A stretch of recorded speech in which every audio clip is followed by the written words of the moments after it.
The first money play we'll go over is in the weak eye twin wide receiver formation. It's called cross under. You're going to be looking at your halfback almost all the way here. Your wideout, he's going to do like a sluggo post. Then you have your slot. It's going to run a fade. Go over to your tight end. He's busy doing a crossing pattern. But your main read here is your halfback. You're going to look for your halfback to be open in two different spots. First spot is going to be right when they pass where the tight end was, and the second one is once they start turning up. It's all going to depend on what the defense gives you. The computer does not defend this well. Man or zone, you can beat both of them, and you may want to put some house rules on this. Only run it twice a game, once a half. It is that deadly. You don't need a fast receiver, but when you do, as you'll see in the end of this video, it's lights out. Take a look here. Defense is in man. There's going to be no one out there. And then if that safety blitzes, oh my goodness, it'd be a touchdown. But take a look here. A far side linebacker is trying to cover your running back, who is Mike Allstott, not the fastest guy. Wide open. He was open at both of those two different points that I mentioned earlier.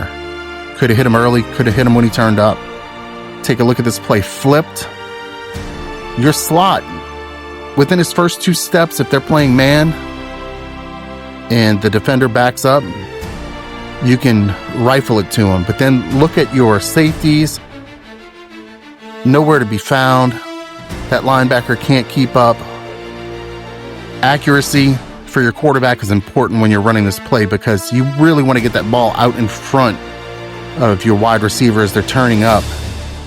I have Alex Smith, who does a good job there, but my backup quarterback, who's a running quarterback, low accuracy, does not execute this play as well. If you have Reggie Bush in your backfield and you run this play, it's over. That's why I say you're going to want to put some house rules on it. The few times that he's been covered, then you want to see what that kind of sluggo post route from your split end has gotten him. If he's open in the middle of the field, that's usually the second read, and that's all you need. That's the first money play here. If you have any comments about it, please leave one. Like, subscribe. Thanks for watching. There will be more.